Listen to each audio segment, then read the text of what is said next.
viewers, and welcome back to Bumblebee, where today we break into a list of the top 10 dramatic queens who spoiled themselves.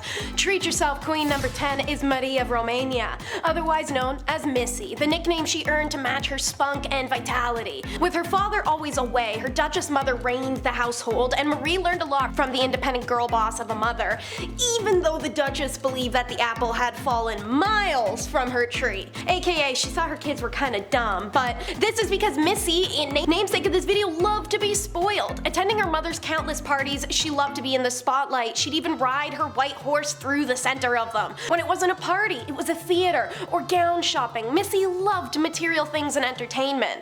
It all came to a crashing end, however, when the family moved to Coburg, Germany, and her mother hired an authoritarian German governess who felt the royal youngsters were far too spoiled. She replaced their soft beds with cots, put them on a seriously strict lesson plan, and traded their beautiful silk dresses with rough cotton ones. However, this seemed to do well for our girl Missy, because she became a cross-blend between a spoiled socialite and an intense diplomatic leader. She's married off to the Crown Prince Ferdinand, heir to the Romanian throne, in 1892, and has not one, but 3 wedding ceremonies and elaborate gowns. She often got into verbal jousts with members of the court and became notorious for her independence and rebelliousness. And while World War was running amok, Missy became beloved in multiple countries by people and diplomats alike. She's intelligent, powerful, intimidating, all wrapped in a pretty package. And she even used her status as a fashion icon in a show of solidarity with the Romanian peasant revolt in 1907 by wearing Romanian folk clothing, starting a surprising fashion trend as well-to-do women started wearing the traditional peasant clothing as well. When it came time, she and Ferdinand planned one of the most elaborate coronations that Romania had ever seen. The royals built a whole cathedral for the occasion,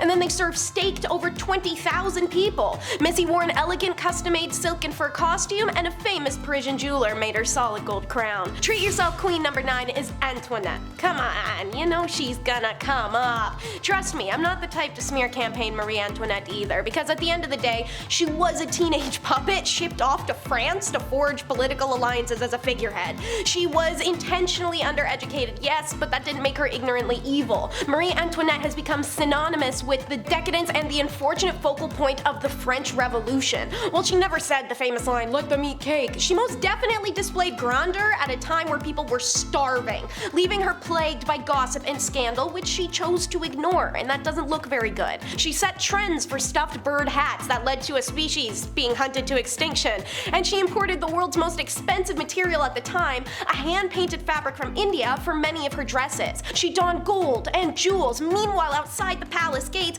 France was growing restless and had chosen its scapegoat. Dubbing her Madame Deficit, unaware Marie was blamed for all the country's misfortunes, and her family paid for it with their lives. Despite the indignities heaped on her before her death, the sweet girl went to the guillotine calmly, and now Marie Antoinette has forever been immortalized as the symbol of class conflict. Treat yourself. Queen number 8 is de Medici. Catherine de Medici has been mentioned in a few of our recent queen-related videos for her evil, disturbing, and cruel behavior. Maybe take a second to check out those videos too if you're a fan of ghastly queen drama, and subscribe to the Hive while you're at it. But aside from being a heinous B-word, this queen also happens to be a pretentious, spoiled nightmare. During her time playing a personal Game of Thrones, she collected an impressive list of titles reflecting her horrid reputation. Madame la Serpente, Maggot from Italy's Tomb, the Black Queen. She had been married to the heir of France's throne, Henry II, in 1533 in a ludicrously extravagant affair. The French and Italians exchanged expensive gifts, ate exotic foods, and partied late into the night.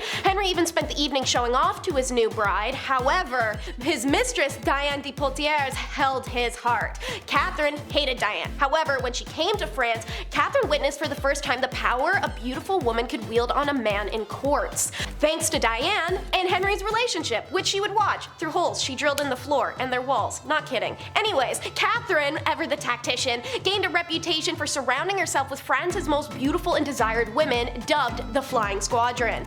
These 80 or so women were her spies, who she'd send into enemies' beds, political meetings, and out into the streets of France to collect her tidbits of information she could use. However, as a patron of the Italian Renaissance, Medici truly spoiled herself in collecting more than just pretty women. The woman's gallery was seemingly endless. She hosted painters and sculptors of the world in her home and procured some of the world's most desirable pieces, which alongside her wealth, she left to Florence, Italy when she died. Treat yourself queen number 7 is the Shadow Queen of France, aka Diane De Poitiers. Okay, so she's an honorary queen, let's let her have this, because Diane didn't have much aside from a keen head on her shoulder and the love of France's king, something not even collector Catherine Medici could obtain. She was married to him. Diane had been around Henry since before Catherine was in the picture, or born, so no wonder she made the woman a third wheel. But Diane earns the dub as an honorary queen for more than just skulking around the king. She was actually intellectually and politically sound. Henry consulted with her, valued her opinion on political moves and plots, and she even wrote several of Henry II's official letters, which she would sign for him. Sometimes they even signed the letters with their couple name, Henry Diane. I kinda get why Catherine was so annoyed, like rub it in her face much. Anywho, how was she spoiled? Well, she drank gold, like literal gold. I'd say drinking gold would like constitute as having some money to toss around, but back in 16th century France, people, especially members of nobility, tried to assuage wrinkles and age spots with a daily tonic of gold chloride mixed with diethyl ether. Seeing as one of the ingredients literally has dye in the name, you know this stuff was toxic. Diane was known for a few other things as whack as this, such as having her own official color in court, which was black and white, because it represented the dark and the light of the moon. Also, when her husband died and she was left a widow, she quite literally reinvented herself to be the Roman goddess Diane and expected to be treated as such. She used Henry's obsessive love for her to reign in jewels, gowns, power, and glory. Treat yourself queen number 6 is Cleopatra. Come on! Once again, this girl had to come up. You had to know. Cleopatra is one of the most famous rulers of the ancient world, renowned for her cunningness, beauty, and materialism. She grew up amidst unsurpassed luxury and inherited a kingdom that was in decline, but it didn't stay that way. Cleo was a mastermind who managed to flip the board and turn Egypt into a literal cash cow before she lost it to Octavian. Like de Medici, Cleo, however, was big on collecting items. She cultivated Egypt long before she ruled there, and their identity and product was her most favored from anywhere in the world. She spent her childhood practicing dramatic entrances into rooms and sewing elaborate costumes to depict herself as the goddess Isis, who she came to genuinely believe herself to be. Mark Antony famously emptied the libraries of Pergamum just to give her 200,000 manuscripts, knowing she loved a good book. And who can forget he allegedly gave her 3 gold and jewel encrusted eggs, each more valuable than the last. And then there's the famous story of the pearls, how she had the most elaborate and expensive pearl in all of the lands, and during a bet with Mark, dissolved it in wine and drank it to show her grandeur. Call that a power move. How wealthy was she that she could just drink down a fortune like that? Well, to quote, into her coffers went approximately half of what Egypt produced. Her annual cash revenue was somewhere between 12,000 and 15,000 silver talents, and to break down how insane that was, the most lavish of lavish burials for kings cost 1 talent. A half talent was a crushing fine for an Egyptian villager. A priest in her day made 15 talents yearly. On one contemporary list, Cleopatra appears as the 26th richest person in history, worth about $96 billion today. Treat yourself queen number 5 is Eleanor. Queen Eleanor of Brandenburg grew up pretty pampered and cosseted by her parents, with a mediocre education in all things political and worldly, but a pretty intense one in being a devout wife and a patron of God. Pretty normal stuff for a woman back then, especially the Brandenburg's ancient and well-connected lineage. She grew up in silk, jewels, gifts, and novelty, and when it came time for courtship, she sent men away, more than her father did, for low dowry offers, believing herself to be worth way more than that. When it came time for her to be smuggled into Sweden to marry the eager bridegroom Gustav II Adolf,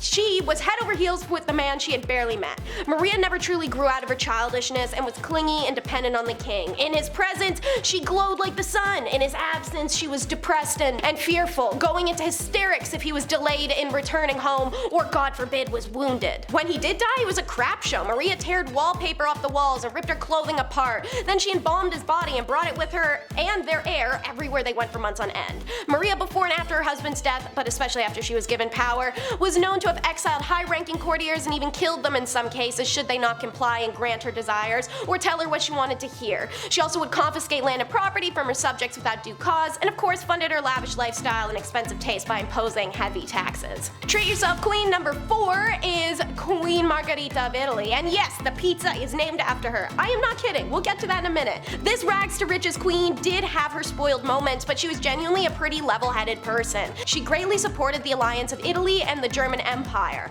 Margherita lost her father and mother at a young age, but her uncle, King Vittorio of Italy, ensured she was raised with art and music lessons. She took weekly dance lessons, painted, learned to sing, and sew. By the time she became the first queen of Italy in 1878, she was immensely popular with the people. Margherita was active in cultural organizations, promoting the arts, working with Red Cross, and she's eventually even accredited with introducing chamber music to Italy, which if you've ever been in an Italian grandpa's car is their absolute jam. Icing on the cake, she was a trendsetter, earning the title of the first fashion icon of Italy. And this theatrical elegance and diverse style taste left nobles and commoners alike in awe. After the killing of her husband in 1900, Queen Margherita devoted herself to the role of Queen Mother and assisted her son King Vittorio Emanuele III in ruling Italy. She always ensured the kingdom rolled in enough cash to meet her lavish expectations, however, which is why she's not smeared the way that some queens are for spoiled legacies. Treat yourself queen number 3 is an honorary mention. This lady was not a royal queen but a dynasty queen. Have y'all heard of the Rothschilds? I'm sure. One of the most powerful and shady families in existence, just holding all the world's wealth in their hands. The Rothschild family may be as low radar as possible, but their excessive amounts of money means they live exactly however they want. Meet Panonica Koningswater, laden with family money, being a scion of the Rothschild. But not every heiress has the rebellious period young, evident from most queens on the list who spoiled themselves in their later years. Her scandal was ditching her husband, family, and fortune in pursuit of Mary Jane and jazz. Panika's early life played out in a way that was expected of her. She married a French baron, she became a baroness in her own right, she raised 5 kids in an idyllic French countryside castle, and she held fast against the Yahtzee movement in France during the Second World War, even smuggling herself into Africa to decode messages and stuff. But in 1951, war's over and she's had a glimpse into life outside of stuffy regality and packs her bags, abandoning her family. She goes to the Big Apple to pursue dreams of sensuality, decadence, and relaxation, all inspired by the glamour of Sin City mafioso aesthetics. The separation and abandonment shocked the Rothschild family, and Panonica is one of the few in their lineage to be excommunicated. She made new confidants in the form of Charlie Parker, who, if you know the story, literally died in her hotel room, choking to death laughing at a juggler, and Thelonious Monk. In fact, when she and Monk were busted for some ganja possession, she took the fall. She instead became a patron of New York's jazz scene, offering support by paying needy musicians rent, buying them groceries, and visiting them in the hospitals. Treat yourself queen number 2 is Caroline of Naples and Sicily. So Marie Caroline is the sister to Marie Antoinette, who definitely had the one-up on the last name game, despite sharing the first name. It doesn't matter though, because Caroline got to keep her head, so who's the real winner here? Anywho, the two girls were sick as thieves in their childhood, meaning they had the same ditzy, lavish upbringing despite a strict education that Caroline underwent. When it came time for her to leave behind her soft gowns and idyllic countrysides and gilded rooms for the marriage she didn't want, Caroline threw tantrum after tantrum. Then, when she gets there, poor girl learns that she was the only one in her marriage prepared for the throne. Her new husband, Ferdinando, had grown up hunting, playing pranks, and just filling his gut. Dude's a simpleton at best, and it's a good thing she and her mama wrote it into the marriage contract that after she popped out her first kid, she would automatically get a voice in Council of State. This is why Caroline was seen as spoiled. Not her riches, which trust me, girl had plenty, rather she was smart enough to have her roles legally written and guaranteed. By the men of the court, she was seen as pompous. While the king is fishing and hunting, she becomes the de facto decision maker, so by the 1770s, the Kingdom of Naples had developed a homegrown version of French Enlightenment, a nest of progressive social thought, literature, and arts, etc., with most of it supported by the queen. Treat yourself queen number 1 will be Vicky of Sweden. There are a few Victorias of Sweden. This one specifically is a linear descendant of the Wasa dynasty, making her more important than even her kingly husband of the Bernadottes. But unlike the other ladies on this list with a royal upbringing, Victoria's just sucked. Strict and Spartan, she was raised to focus on duty. Among other things, her mother ordered her to sleep on a hard mattress by an open window her entire life, believing it would raise her to be a stronger leader. She was given conventional education for her gender and class with a focus on art, music, and languages, and could play the piano, paint, and speak French and English. When she was married off, it was to Crown Prince Gustav of Sweden and Norway, which immediately inflamed excitement from the Swedish people. Her ancestry was that of Swedish royalty's old blood, so by becoming their queen, Victoria brought the blood of old Swedish royal family. Woohoo! She received a very elaborate welcome on the official cortege into Stockholm on October 1st of 1881, and from then on the Spartan queen became very spoiled by the people indeed. The peoples doted on her, as did her husband, before he started to dislike her, that is. Her popularity also didn't last for a couple reasons. Having spent her childhood next to an open window every night, her health was crap. The queen had to leave Sweden every winter, and the absences upset the people as well as drove a wedge between her and her husband, and they started their own respective affairs. Oh, and one last thing, using her family wealth and her own political interests, this queen spoiled herself by gambling Sweden's political neutrality for her own personal cause. Victoria headed a conservative pro-German faction in Sweden during World War I. This gambled the entire nation and their alliances, and her husband was furious, as were the court and the people, but Victoria, ever the prude, was adamant she was right to be doing this. When World War I finished, she lost virtually all her power and respect. Alrighty, well that's another list of legendary ladies. I hope you enjoyed. Be sure to like and subscribe to see more Bumblebee content, and until next time, drop some comments down below on who was the most dramatic. I know for a fact it was Eleanor.